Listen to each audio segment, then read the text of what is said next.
حياكم الله ومرحبا فيكم. رمضان كريم وعساكم من عوادة.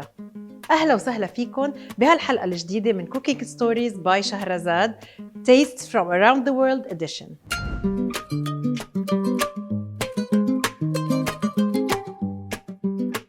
واليوم حأخذكم معي على الإمارات العربية المتحدة وعرفكم على حبيبة قلبي وصديقتي الشيف سمية.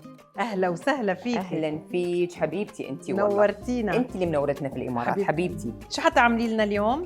تحت أو في قاعة نسميه، وصفة سهلة جدا بس لما تقدمينها على الطاولة يا ليلى التأثير اللي بتحصلينه منها. نحن بدنا التأثير من الآخر. التأثير يعني طبق مميز جدا. ولوصفتها شيف سمية اختارت شهرزاد انديان سلا بسمتي رايس، لأنه أول شيء ما بيلزق، حبته طويلة وجلوتين فري، وهو من أنواع الرز اللي كتير مستحب نستعملها بالولايم والأطباق الكبيرة لأنه شكله النهائي على الطبخ بيطلع رائع.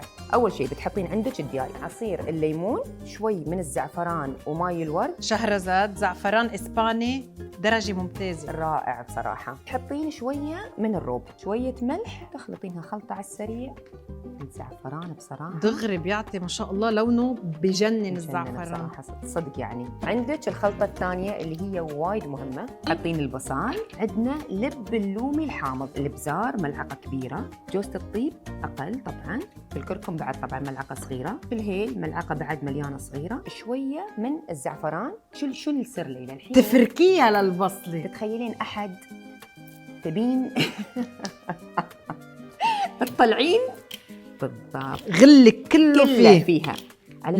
ليه عملت لك ايه؟ ليش بتحطين البطاطا اللي عندك مقطع شرائح وشوي فيه سماكه مثل ما انت شوفين. اوكي تحطين خلطه شويه من البصل مالك اللي فركتيه، تحطين الدياي عندك شرايح، الالو بخاره، وهو اضافه انا اضيفها نقلا عن يدتي الله يرحمها. الله يرحمها. لان فعلا هالاضافه وايد تينن، تعطي حموضه وفي نفس الوقت يعني شيء نقطة حلاوة نقطة. وتقدرين الحين تحطين لنا هاللذاذة.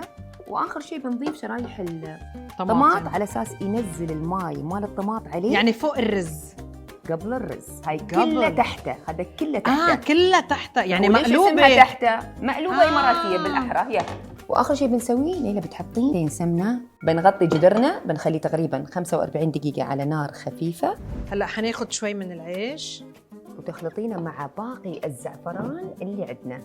يعني شهرزاد مش بس رزهم طويل وزعفرانهم طويل كمان، مبدعين في الزعفران، الكواليتي مالته حبيته بصراحة. وما شاء الله ما شاء الله على هالعيش اللي حبتها شي طويلة ونثري، يعني صدق ينن. حطي العيش مالك مال الزعفران فوق، بنرجع نعطيه 25 دقيقة عشان الدخنة مالت هالخلطة تطلع على العيش وتسويه.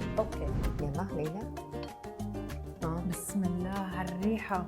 هذا السر فيها.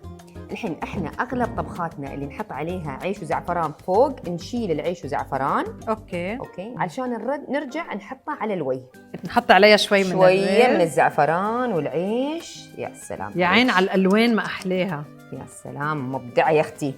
وبنزينها باي شيء نحبه، مكسرات، بصل مقلي اللي تبونه. انا حطيت شوية زرشك ويا اللوز.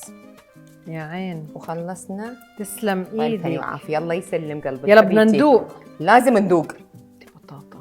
انت اللي هديتي كل هالخلطات ورحتي لي على البطاطا. انا بحب البطاطا كثير. يا سلام عليك. هي رز وهي المشمشة.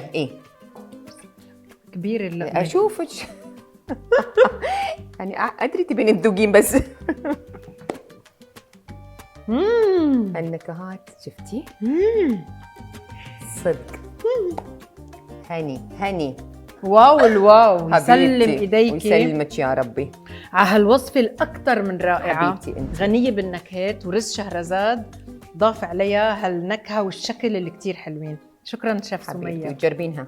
خلص بروميس حبعت لك صور دان. انتظر حبيبتي، يعطيك الف عافيه. شكرا لمتابعتكم. ما تنسوا تتابعونا على انستغرام، فيسبوك ويوتيوب @shahrazad_rice_official.